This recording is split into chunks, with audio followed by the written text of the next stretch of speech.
മഹാദേവ ക്ഷേത്രത്തിലെ തിരുവാതിര മഹോത്സവം ആറാട്ടോടെ സമാപിച്ചു. ചടങ്ങുകൾക്ക് ക്ഷേത്രം തന്ത്രി മനയത്താറ്റ് ദിനേശൻ നമ്പൂതിരി മുഖ്യ കാർമ്മികത്വം വഹിച്ചു. കേരള വിഷൻ എന്നും ജനങ്ങളോടൊപ്പം. മുളക്കുളം വടക്കേക്കര തിരുവീശംകുളം മഹാദേവ ക്ഷേത്രത്തിൽ 6 ദിവസമായി നടന്നുവന്ന തിരുവാതിര മഹോത്സവമാണ് ആറാട്ടോടെ സമാപിച്ചത്. കൊടിയിറക്കത്തിന് ശേഷം ആറാട്ട് നടന്നു. ചടങ്ങുകൾക്ക് ക്ഷേത്രം തന്ത്രി മനയത്താറ്റ് ദിനേശൻ നമ്പൂതിരി മുഖ്യ കാർമ്മികത്വം വഹിച്ചു. തുടർന്ന് വാദ്യമേളങ്ങളുടെ അകമ്പടിയോടെ താലപ്പൊലി ഘോഷയാത്രയും നടന്നു. കാവടി തുടങ്ങിയ കലാരൂപങ്ങൾ അകമ്പടിയായി. പാലച്ചുവട് കവലയിലെത്തിയ ഘോഷയാത്രയ്ക്ക് താലപ്പൊലി എതിരേൽപ്പ് കമ്മിറ്റിയുടെ നേതൃത്വത്തിൽ സ്വീകരണം നൽകി. News bureau I vision Piravom.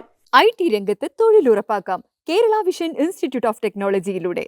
IT മേഖലയിൽ ഏറ്റവും കൂടുതൽ തൊഴിൽ സാധ്യതയുള്ള 3 മാസത്തെ CCNA നെറ്റ്വർക്കിംഗ് കോഴ്സിലൂടെ നിങ്ങൾക്കും മികച്ച ജോലി കണ്ടെത്താം. നിങ്ങളുടെ കരിയർ മികച്ചതാക്കാം. ISP സാങ്കേതിക പരിശീലനവും മികച്ച സാങ്കേതിക വിദഗ്ധരുടെ സേവനവും ആധുനിക സൗകര്യങ്ങളോട് കൂടിയ ലാബുകളും ഹോസ്റ്റൽ സൗകര്യങ്ങളും കഴിവുറ്റ വിദ്യാർത്ഥികൾക്ക് നൽകുന്ന 100% placement Kerala vision institute of ടെക്നോളജിയെ വേറിട്ടതാക്കുന്നു. രാവിലെയോ വൈകിട്ടോ ഉള്ള ക്ലാസ് തിരഞ്ഞെടുത്ത് ഉടൻ തന്നെ നിങ്ങളുടെ സീറ്റ് ഉറപ്പാക്കൂ. Kerala vision institute of technology, near railway station, Puthukkad.